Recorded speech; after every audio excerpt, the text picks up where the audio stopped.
आइए question number 31 देखते हैं। Which of the following fertilisers has the highest nitrogen percentage. कह रहा है नीचे जो फर्टिलाइजर यानी उर्वरक दिए गए हैं इसमें नाइट्रोजन की प्रतिशतता किसमें ज़्यादा है।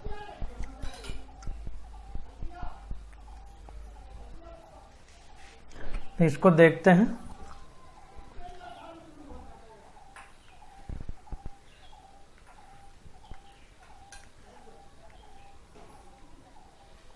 यहाँ पर देखिए सबसे पहला ऑप्शन हमारा यूरिया दिया गया है।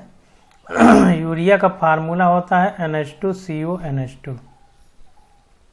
तो अगर हमको प्रतिशत निकालना है कि नाइट्रोजन में कितने यूरिया में कितने प्रतिशत नाइट्रोजन है, तो जो नाइट्रोजन है इसका परमाणु भार अपान पूरे यौगिक का परमाणु भार या अणु भार गुणे 100, प्रतिशत के लिए गुणे 100 कर देंगे।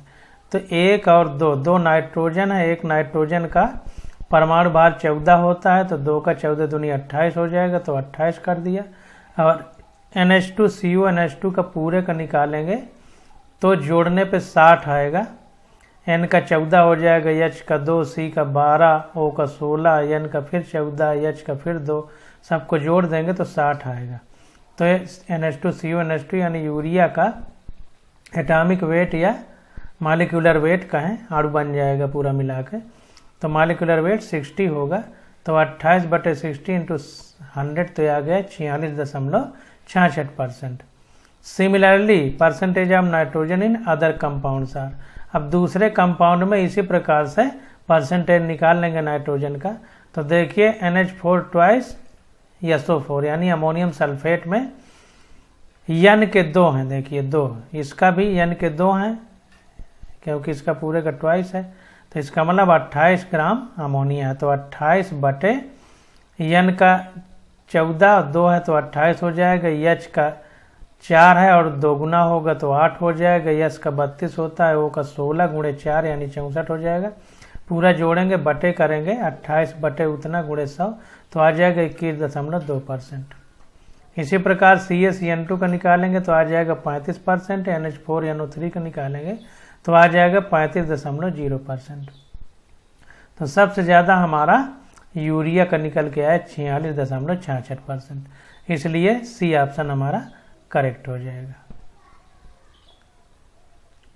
अब क्वेश्चन नंबर 32 देखते हैं।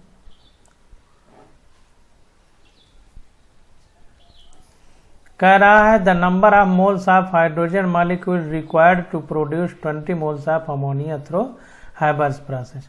कह रहा है हाइड्रोजन के कितने नंबर ऑफ मोल्स की जरूरत पड़ेगी 20 मोल अमोनिया बनाने के लिए हाइबर प्रोसेस से। तो हाइबर प्रोसेस से जब हम अमोनिया बनाते हैं तो रिएक्शन होती है N2+H2 गिव्स NH3। इसको इस तरह देख लीजिए,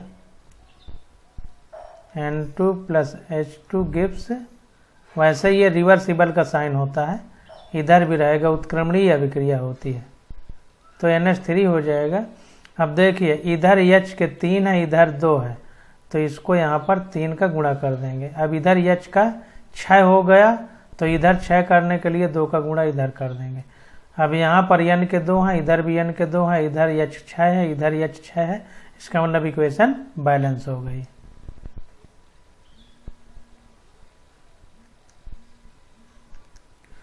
तो अब देखते हैं इसी के आधार पर। तो यहाँ पर देखिए हाइबर प्रोसेस से अमोनिया बनाने का फार्मूला लिख दिया N2+H2 गिव्स NH3, और इधर N2 है, इधर 1 है, तो इधर 2 है, इसको बराबर करने के लिए 2 का गुणा किया। जब इधर 2 का गुणा किया तो इधर हाइड्रोजन 6 हो गए, इधर भी 6 करने के लिए 3 से गुणा कर दिया, तो 3 दूनी 6 हो गए।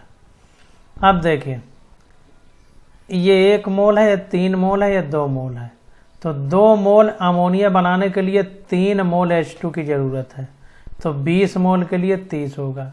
2 के लिए 3, 2 के आगे एक 0 लगा रहे हैं तो 3 के आगे भी एक 0 लगाना पड़ेगा, तो 2 के लिए 3, 20 के लिए 30। तो 2 mole of NH3 are formed by 3 mole of H2, यानी 2 मोल अमोनिया बनाने के लिए 3 मोल H2 की ज़रूरत है। या यूँ कहें कि 3 मोल हाइड्रोजन से 2 मोल अमोनिया बनती है, इसलिए 20 मोल अमोनिया बनाने के लिए 30 मोल H2 की जरूरत पड़ेगी। क्वेश्चन नंबर 33 देखते हैं। कह रहा है the density of 2 molar aqua solution of NaOH is 1.28 ग्राम पर सेंटीमीटर क्यूब। कह रहा है एक्वा सोल्यूशन है, यानी पानी के साथ बनाया गया NaOH का सोल्यूशन है, जिसकी मोलरिटी 2 है और उसकी घनत्व डेंसिटी उसका घनत्व 1.28 ग्राम पर सेंटीमीटर क्यूब है। कह रहा है the molarity of the solution is, solution यानी विलेन की मोलरिटी कितना होगा। मोलरिटी दे दिया है, मोलरिटी R, तो मोलरिटी दिया है, मोलरिटी L पूछ रहा है। गिवन क्या हमको दिया क्या क्या है, मॉलिक्यूलर मास ऑफ NaOH दे दिया है, यानी NaOH का अणुभार कह दें या NaOH का मोलर द्रव्यमान कह दें 40 ग्राम प्रति मोल दे दिया। इसको देखते हैं।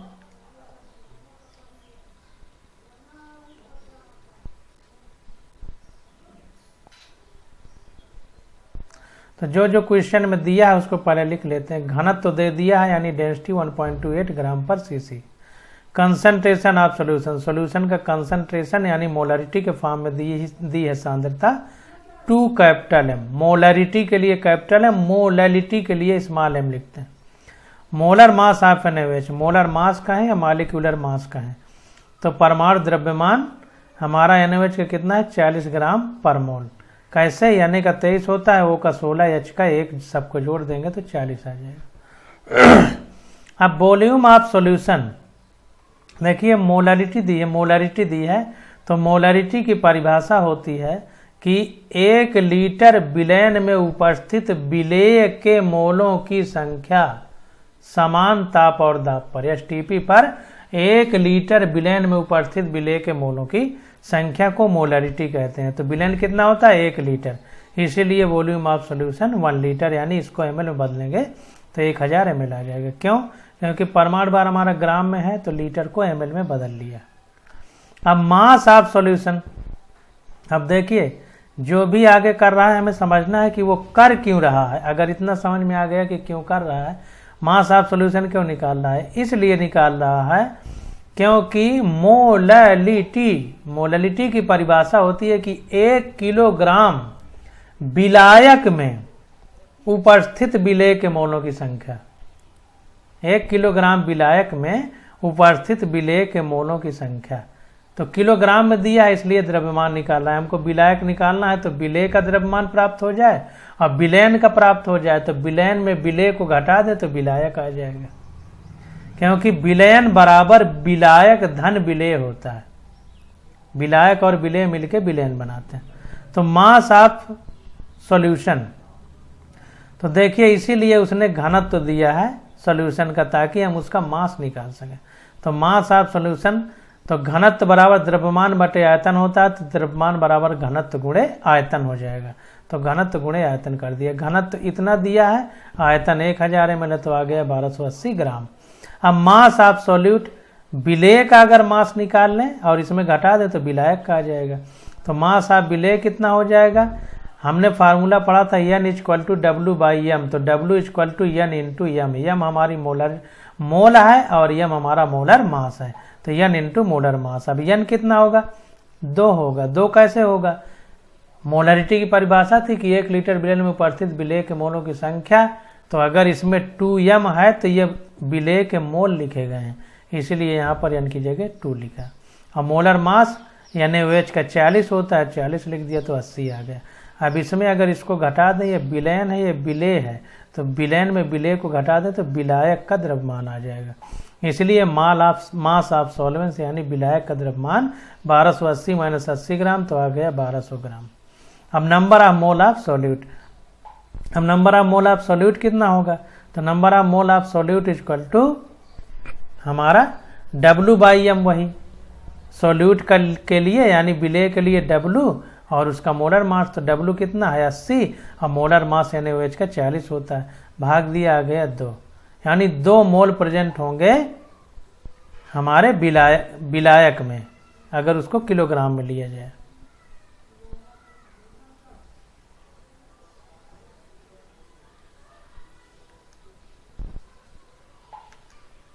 अब विलेय के मोल आ गए। अब हमने बताया था कि 1 किलोग्राम विलायक में उपस्थित विलेय के मोलों की संख्या को मोलालिटी कहते हैं।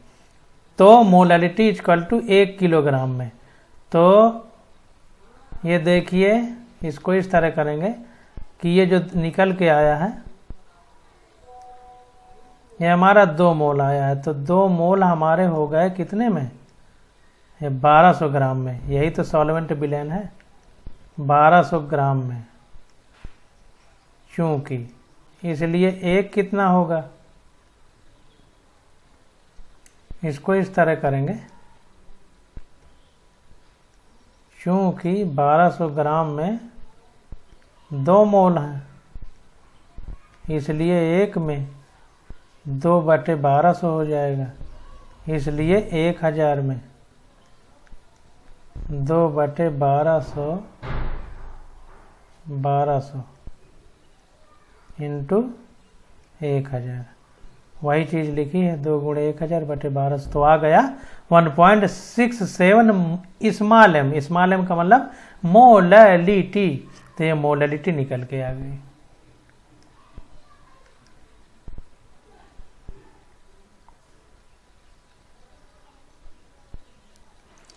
अब क्वेश्चन नंबर 34 देखते हैं। कह रहा है mixture of 2.3 gram formic acid and 4.5 gram oxalic acid is treated with concentrate H2SO4। 2.3 gram formic acid लिया है, 4.5 ग्राम ऑक्जेलिक एसिड लिया है और उसमें कंसनट्रेट H2SO4 डाला है। ट्रीटेड विद कंसनट्रेट H2SO4 मतलब उसमें कंसनट्रेट यानी सांद्र H2SO4 डाल दिया। The evolve gaseous mixture is passed through KOH pellet. जो गैसियस मिक्सचर है उससे निकल रहा है, ये डालने के बाद उसको KOH की छोटी छोटी गोलियों से पास किया जा रहा है। पिलेट मतलब गोलियां। Weight in gram of remaining product at STP will be. अब उस पर पास करने के बाद जो उसमें बचा हुआ रिमेनिंग मतलब बचा हुआ जो प्रोडक्ट है, उत्पाद है, वो समान ताप और दाब पर कितना होगा। स्टैंडर्ड टेम्परेचर एंड प्रेशर मतलब प्राकृतिक दाब और ताप पर। तो इसको देखते हैं कैसे रिएक्शन होगी।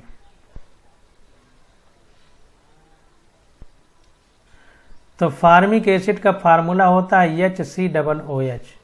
अब देखिए जब इसकी कंसनट्रेट H2SO4 से रिएक्शन कराई जाएगी तो कंसनट्रेट यानी सांद्र H2SO4 हमारा डिहाइड्रेटिंग एजेंट है। डिहाइड्रेटिंग का मतलब हाइड्रेशन मतलब हाइड्रोजन से संबंधित है और हाइड्रोजन ये पानी में होती है, यानी डिहाइड्रेशन का मतलब पानी निकालने वाला।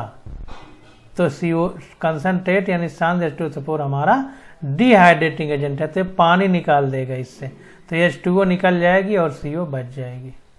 अब देखिए इसी प्रकार ऑक्जेलिक एसिड है H2CO C2H4 COO4। इसका फार्मूला इस तरह इसको लिखेंगे तो ज़्यादा समझ में आएगा। COOH ये इस तरह लिखा जाएगा, तो ये H2C2O4 हो जाएगा। इसी का डबल होता है, बस इससे एक H निकल के H2 का फॉर्म निकल जाता है तो ऑक्जेलिक एसिड बन जाता है। तो इसमें देखिए उसी तरह होगा H2C2O4। इसमें जब कंसनट्रेट H2SO4 डाला जाता है तो डिहाइड्रेटिंग एजेंट है यानी पानी निकालने वाला, तो पानी निकाल देगा, तो इसमें बचेगा CO प्लस CO2 यानी carbon monoxide plus carbon dioxide. अब देखिए फार्मिक एसिड का 2.3 ग्राम लिया गया था, क्वेश्चन में दिया है। अब फार्मिक एसिड के नंबर ऑफ मोल निकालना हो तो N = W/M होता है। W मतलब भार बटे मोलर मास, तो मोलर मास मतलब इसका अणुभार। तो H का 1, C का 12, O का 16, O का 16, H का 1 सब जोड़ेंगे तो 46 आ जाएगा। तो N = W/M तो 2.3/46, तो यह आ जाएगा 1/20। I का मतलब इनिशियल, N का मतलब मोल, तो इनिशियल में कितने मोल हैं 1/20। अब देखो इनिशियल में केवल हमारे पास रिएक्टेंट यानी अभिकर्मक होंगे, कोई उत्पाद यानी प्रोडक्ट नहीं बनेगा, तो इसलिए यहाँ पे 0 0 लिख दिया। अब फाइनल में पूरा रिएक्टेंट यानी जो अभिकर्मक है उत्पाद में बदल जाएगा, तो इधर कुछ नहीं बचेगा, इसलिए एन फाइनल बराबर 0 लिख दिया। और पूरा इधर का इधर आ जाएगा, यानी ये उत्पाद बन जाएगा। अब चूंकि ये भी 1 मोल है, ये भी 1 मोल है, ये भी 1 मोल है, तो जितना ये है उतना ये बनेगा, उतना ये बनेगा, क्योंकि 1:1 का रेशियो है। तो ये 1/20 है, तो ये भी 1/20 बनेगा, ये भी 1/20 बनेगा। अब इसी तरह इसमें देख लेते हैं। इसी तरह देखिए इसमें भी हो जाएगा, रिएक्शन होगी। तो यह ऑक्जेलिक एसिड हमारा 4.5 ग्राम क्वेश्चन में दिया है, और ऑक्जेलिक एसिड का मोलर मास यानी परमाणु भार निकालेंगे। तो H का 2, C का 12, इसका 2 का गुणा करेंगे, O का 16, 4 का गुणा करेंगे, सबको जोड़ेंगे तो आ जाएगा 90। तो 4.5/90 करेंगे तो आ जाएगा 1/20। अब ये प्रारंभ में है, इनिशियल का मतलब प्रारंभिक मोल है। और प्रारंभ में रिएक्शन चूंकि हुई ही नहीं तो उत्पाद बनेगा नहीं, तो 0-0 हो गया। फाइनल में सारा जो हमारा अभिकर्मक है उत्पाद में बदल जाएगा, तो इधर 0 हो जाएगा फाइनल। यानी फाइनल का मतलब अंत में क्या कितने मोल बचे, तो 0 हो गया।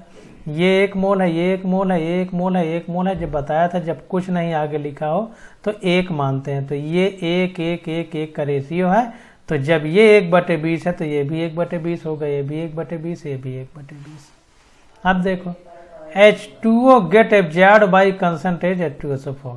अब जब सांद्र H2SO4 से गुजारते हैं तो H2O को एब्जॉर्ब यानी सोख लेता है, अब शोषित कर लेता है। तो gaseous mixture containing CO and HCO2। तो अब गैसियस मिक्सचर में केवल CO और CO2 बचेंगे। When part through KOH pellet CO2 get absorb. अब जब H2SO4 सांद्र H2SO4 से गुजारा तो उसने पानी को सोख लिया, और KOH की गोलियों से गुजारा तो उसने CO2 को सोख लिया, एब्जॉर्ब कर लिया, तो केवल CO बचेगा। अब CO हमारा 2 जगह है, एक तो फार्मिक एसिड में भी CO बना है और ऑक्जेलिक एसिड में भी CO बना है। तो यहाँ पर 1/20 मोल और यहाँ पर भी 1/20 मोल। तो टोटल कितना बचा हमारे पास, 1/20 + 1/20 यानी 1/10। तो 1/10 मोल लेफ्ट हो जाएगा CO यानी कार्बन मोनोऑक्साइड। अब मास ऑफ CO, ये तो मोल निकल आए। अब अगर मास में बदलना है तो हमने बताया था N = W/m, W मास अपान मोलर मास होता है। M मोलर मास है तो W = N × मोलर मास, यानी मोल इंटू मोलर मास। तो मोल हमारे 1/10 हैं, और CO का मोलर मास C का 12, O का 16, तो 12 और 16 28। तो 28 का गुणा कर दिया तो आ गया 2.8 ग्राम। अब क्वेश्चन नंबर 35 देखते हैं। कह रहा है what is the mass of precipitate formed when 50 ml of 16.9% solution of AgNO3 is mixed with 50 ml of 5.8% NaCl solution. तो कह रहा है कि कितना नीचे परिक्षेप बैठेगा। प्रेसिपिटेट मतलब गाढ़ा होकर के, जैसे मिट्टी को मिला दिया जाए, पानी में घोल दिया जाए, थोड़ी देर वो नीचे जम के बैठ जाती है, उसको प्रेसिपिटेट कहते हैं, या परिक्षेप जहाँ तक कहते हैं हिंदी में। तो कह रहा है कि अगर 50 ml 16.9% सॉल्यूशन लिया जाए विलेन AgNO3 का, और इसको मिक्स किया जाए 50 ml 5.8% NaCl के साथ, तो कितना द्रव्यमान परिक्षेप के रूप में नीचे बैठेगा बर्तन में या बीकर में, जिसमें भी इसको मिलाया जाएगा। Ag का परमाणु भार दे दिया, Na का दे दिया, O का दे दिया, Na का N का, Na का Cl का दे दिया, सबका दे दिया। इसको देख लेते हैं, रिएक्शन पता है तो सब कुछ हो जाएगा।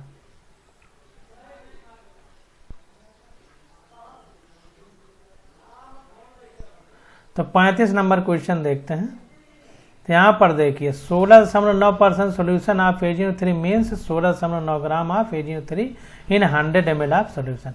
परसेंट का मतलब प्रतिशत यानी 100 में, और सॉल्यूशन यानी विलेन है, इसका मतलब एक तरल होगा और एक ठोस हो सकता है या तरल वो भी हो सकता है। तो ये कह रहा है कि 16.9% AgNO3 विलेन का मतलब मैं ये निकाल रहा हूँ कि 16.9 ग्राम AgNO3 है 100 ml विलेन में, क्योंकि प्रतिशत का मतलब 100, तो 100 ml विलेन है, उसमें 16.9 ग्राम AgNO3 है। तो ये इक्विवेलेंट होगा 8.45 gram of AgNO3 in 50 ml AgNO3, 50 ml solution. ये इक्विवेलेंट होगा, ये मतलब बराबर होगा। अब देखिए यहाँ पे 100 ml है, इसको आधा कर दिया तो 100 में 16.9 है, तो 50 में आधा हो जाएगा, यानी 8.45 इसके बराबर हो जाएगा। ऐसा कर दिया 50 ml में निकालने के लिए। सिमिलरली कह रहा है इसी प्रकार 5.8 gram of NaCl in 100 ml solution, क्योंकि इतना परसेंट दिया था तो 5.8 ग्राम का 100 ml विलेन है, तो 50 ml में कितना होगा, तो ये आधा हो जाएगा। तो ये आधा होगा तो 2.9 gram of NaCl in 50 ml solution. तो 50 ml में 2.9 ग्राम होगा NaCl। 100 ml में निकाला तो उसको 50 ml में उसका आधा कर दिया।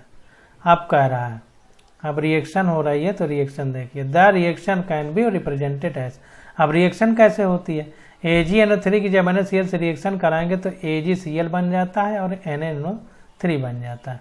अब देखिए AgCl जो है ये नीचे को तीर लगा है, इसका मतलब ये नीचे बीकर में बैठ जाएगा, यानी यही हमारा प्रेसिपिटेट के रूप में बैठेगा, यही हमारा प्रेसिपिटेट होगा।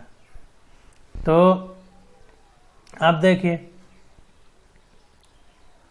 50 ml में निकाला गया है, तो अब ये द्रव्यमान दिया है, इसमें मोलर द्रव्यमान का अगर भाग दे दिया जाए तो मोल निकल आएंगे। तो यहाँ पर देखिए द्रव्यमान बटे मोलर द्रव्यमान AgNO3 का मोलर द्रव्यमान या अणुभार निकालेंगे तो 170 आएगा, उसी से भाग दे दिए तो मोल आ गया 0.049।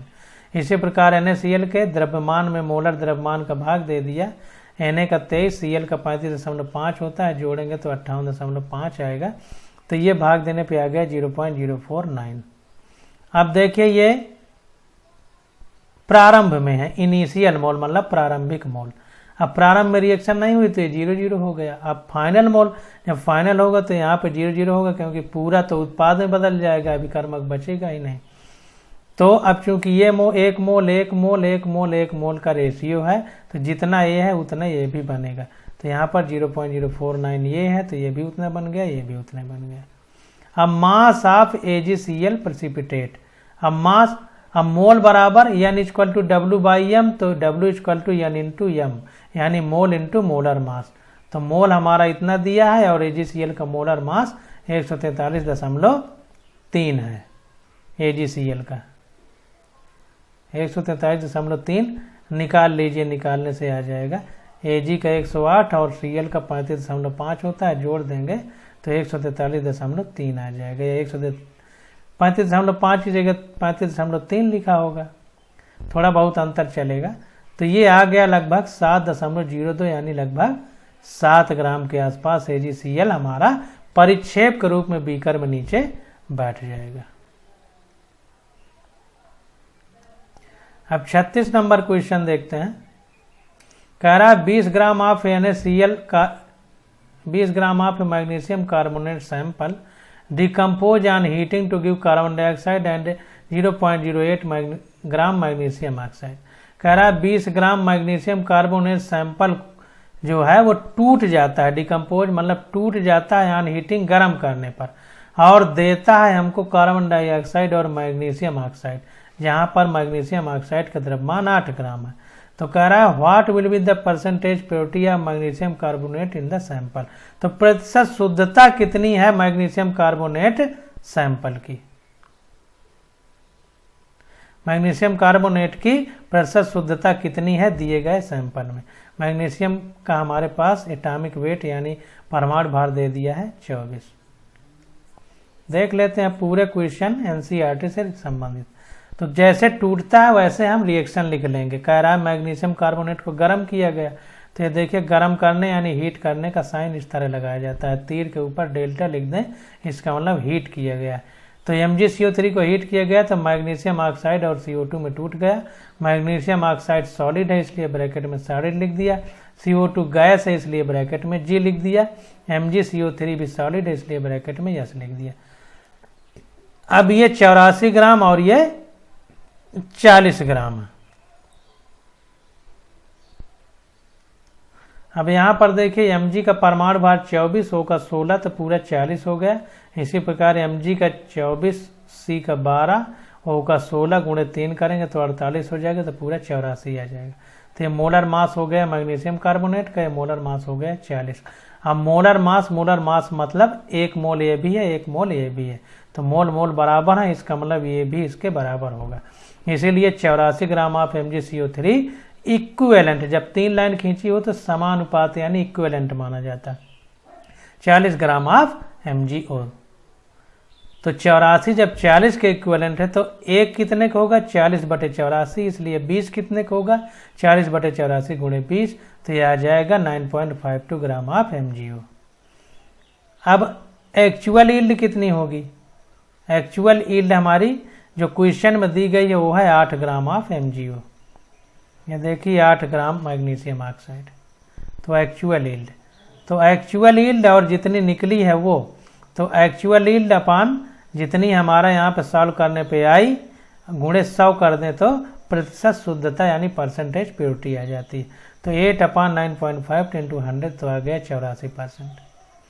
तो जो सैंपल दिया गया है उसमें मैग्नीशियम ऑक्साइड की प्रतिशत शुद्धता 84% है।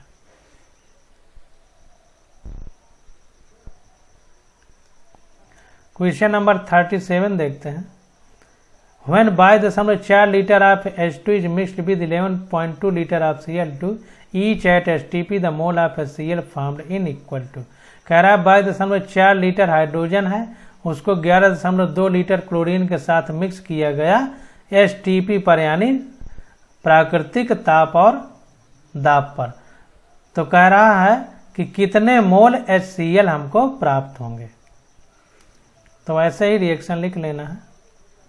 तो यहाँ पर देखिए 1 मोल इक्विवेलेंट यानी समानुपाती होता है 22.4 लीटर एट STP। तो हमने बताया था कि अगर गैस हो, गैस के फॉर्म में, तो 22.4 लीटर 1 मोल के बराबर होता है। तो NH2, अब हमारा H2 के कितने मोल होंगे? तो 22.4/22.4, क्योंकि 22.4 क्वेश्चन में दिया है और 22.4 H2 का मोलर मास होगा, तो ये आ गया 1 मोल। इसी प्रकार NCl2 11.2 लीटर दिया है STP पर और 22.4 लीटर इसका मोलर मास होता है, तो मास अपान लीटर अपान मोलर लीटर कर देंगे तो आ जाएगा इसका मोल, तो आ गया 0.5 मोल। तो हमारा NH2 1 मोल है और Cl2 0.5 मोल है। अब देखिए इसके रिएक्शन कराते हैं, तो रिएक्शन ही जैसे मतलब रिएक्शन इस तरह होगी, तो H2 gas plus Cl2 gas से HCl बन जाएगी। और चूँकि यहाँ पर 2 है और ये भी 2 है तो इसको 2 करना पड़ेगा, तो 2 कर देंगे तो H भी 2 हो गया, Cl भी 2, दोनों तरफ हमारी इक्वेशन बैलेंस हो गई, रासायनिक समीकरण संतुलित हो गया। तो इनिशियल में अब देखिए इनिशियल में क्या है, H2 1 मोल है और क्लोरीन आधा मोल है, और प्रारंभ में रिएक्शन हुई नहीं तो प्रोडक्ट कुछ बनेगा नहीं, तो 0 है।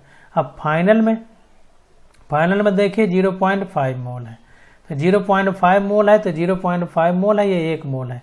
इसका मतलब ये 0.5 मोल इसके साथ रिएक्शन करके खत्म हो जाएगा, तो 0.5 माइनस 0.5, तो यहाँ पर कुछ नहीं बचेगा। और ये 0.5 मोल ही इसके साथ रिएक्शन कर पाएगा क्योंकि 1:1 का अनुपात है, तो 0.5 इसके साथ रिएक्शन करेगा तो बचेगा कितना, तो 1 में 0.5 घटा दिया तो 0.5 मोल बच जाएगा। तो ये 0.5 मोल बचेगा, ये 1 भी नहीं बचेगा। तो अब चूंकि ये कुछ भी नहीं बचा, इसका मतलब ये सीमा के अंत तक, रिएक्शन के सीमा के अंत तक खत्म हो गया, इसलिए इसको सीमांत अभिकर्मक कहते हैं कहेंगे। तो इसीलिए कह रहा है here Cl2 is limiting agent, यानी Cl2 हमारा सीमांत अभिकर्मक है। 1 mole of HCl is formed, इसलिए 1 मोल HCl बनेगी। अब 1 मोल HCl ये सीमांत अभिकर्मक है, तो इसी के आधार पर रिएक्शन होगी। तो चूंकि ये 0.5 मोल खत्म हुआ है और इसका 1 मोल है, तो इसके 1 मोल से ये 2 मोल बन रहा है। यहाँ पर कुछ नहीं है, तो हमने बताया था कुछ नहीं होगा तो 1 माना जाएगा।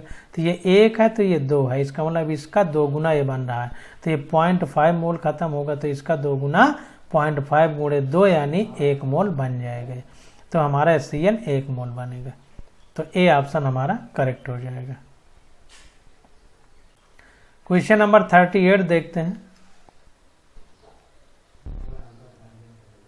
कह रहा है 1 ग्राम of magnesium is burn with 0.56 gram O2 in a closed vessel. कह रहा है 1 ग्राम मैग्नीशियम को 0.56 ग्राम ऑक्सीजन के साथ जलाया जाता है बंद बीकर में या बंद परख नली में। वेसल मतलब परख नली में, कांच की परख नली में। Which reactant is left in excess and how much, कौन सा अभिकर्मक बच जाएगा और कितनी मात्रा में बचेगा। परमाणु भार दे दिया, मैग्नीशियम का 24, ऑक्सीजन का 16।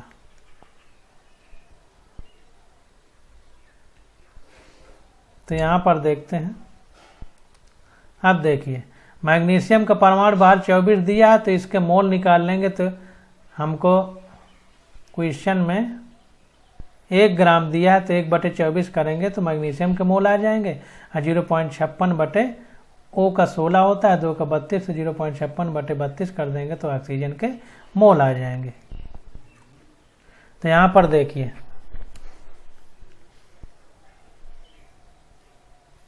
एन मैग्नीशियम के मोल आ गए 0.0416 मोल। इसी प्रकार NO2 के मोल आ गए 0.56/32 0.0175 मोल। अब द बैलेंस इक्वेशन लिख लेंगे, तो Mg + O2 गिव्स MgO बन जाएगा। अब O2 है इधर 2, तो इधर 2 करने के लिए इसमें 2 का गुणा करेंगे। जब 2 का गुणा कर देंगे तो इधर Mg 1 है, तो बैलेंस करने के लिए इधर भी 2 का गुणा करना पड़ेगा। अब ये इक्वेशन बैलेंस हो गई। अब इनिशियल में देखिए हमारा Mg 0.0416 मोल आया है और इनिशियल में ऑक्सीजन हमारा 0.0175 मोल आया है। अब देखिए, अब यहां पर देखिए, अब इसके 2 मोल के लिए ऑक्सीजन के 1 मोल की जरूरत है रिएक्शन के लिए। ये 2 है, यहां पर कुछ नहीं है तो 1, तो इसका 2 गुना करेंगे अगर, तो 0.0175 इसमें 2 का गुणा करेंगे तो ये 17 दूनी 34 यानी लगभग 35 के आसपास आएगा, 35 के आसपास यहाँ। तो ये 41 से कम है, इसका मतलब ये सीमांत अभिकर्मक है, पूरा खत्म हो जाएगा। तो इसी के आधार पर हम पूरी रिएक्शन की बात समझेंगे। तो ये 46 हो गया, ये सीमांत अभिकर्मक है, इसके 2 मोल से रिएक्शन करता है, इसीलिए इसमें इसके 2 मोल से रिएक्शन गुणा करके घटाया गया है। तो ये हमारा इतना मोल बच जाएगा, Mg इतना बचेगा, और ये कुछ भी नहीं बचेगा, ये खत्म हो जाएगा क्योंकि ये सीमांत अभिकर्मक हो गया। क्योंकि इसमें 2 मोल करेंगे, इसके 2 मोल से इसके 1 मोल के रिएक्शन करते हैं, तो अगर इसको 2 गुना करेंगे तो इससे कम आ रहा है, इसका मतलब ये खत्म हो जाएगा। अब यहाँ पर 2 मोल MgO बन रहा है, तो इसमें 2 का गुणा कर देंगे तो MgO कितना बनेगा वो आ जाएगा। Here O2 is limiting reason, चूंकि ये खत्म हो जा रहा है इसलिए ये सीमांत अभिकर्मक है, इसलिए mass of Mg left in excess. अब कितना मास लेफ्ट होगा, तो मोल इतना लेफ्ट हुआ, इतना मोल बच गया। अब इसी को द्रव्यमान बदल देंगे, तो N मोल बराबर द्रव्यमान बटे मोलर द्रव्यमान, तो द्रव्यमान बराबर मोल गुणे मोलर द्रव्यमान। तो मोल हमारे इतने हैं, मोलर द्रव्यमान Mg का 24 होता है, तो गुणा कर दिएगा तो आ गया 0.16 ग्राम। इस तरह से हम लोग क्वेश्चन को सॉल्व करेंगे। अब क्वेश्चन नंबर 39 देखते हैं। कह रहा है 6.02 × 10⁻20 molecule of urea are present in 100 ml of its solution, the concentration of solution is. कह रहा है 6.02 × 10⁻20 अणु उपस्थित है यूरिया के 100 ml विलयन में। तो कह रहा है सांद्रता कितनी होगी सॉल्यूशन की। अब कैपिटल M है, इसका मतलब मोलरिटी में निकालना है। बंद करो।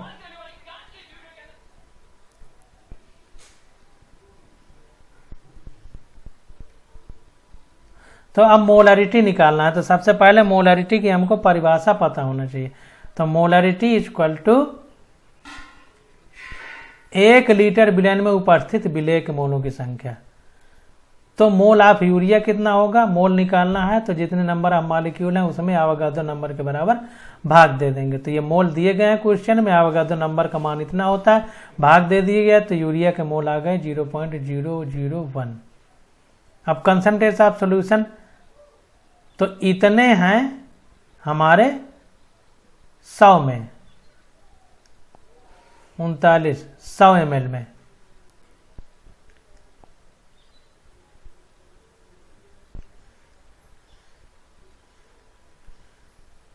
वैसे ही चूंकि इसलिए से निकालेंगे तो 100 ml में इतने, 100 ml में इतने, इसलिए एक में 0.001 बटे 100, इसलिए 1000 में 0.001 अपान 100 गुणे 1000, तो ये आ गया 0.01 कैपिटल M, यानी मोलरिटी आ गए सॉल्यूशन की 0.01 M, इसलिए डी ऑप्शन हमारा करेक्ट हो गया। अब आज यहीं तक, अब आगे अध्ययन करेंगे बाद में। देखिए 40 नंबर क्वेश्चन और देख लेते हैं। In an experiment, it shows that 100 ml of 0.05 m solution of chloride required 110 ml of 0.1 m solution of AgNO3. Which of the following will be the formula of the chloride? कह रहा है एक experiment में 10 ml जिसकी molarity 0.5 m है, solution में chloride की जरूरत पड़ती है 10 ml 0.1 m solution of AgNO3. In an experiment, it shows that 10 ml of 0.05 m solution of chloride. तो कह रहा है कि एक प्रयोग में 10 ml 0.05 मोलर क्लोराइड में जरूरत पड़ती है 10 ml 0.1 मोलर AgNO3 सॉल्यूशन की। तो कह रहा है कि क्लोराइड का फार्मूला क्या होगा? X stand for the symbol of the element other than chloride. Chloride की जगह के अलावा जो दूसरा है उसको X हम लोग सिंबल के रूप में मानेंगे, उसी हिसाब से उसने आंसर लिखा है। तो इसको देख लेते हैं।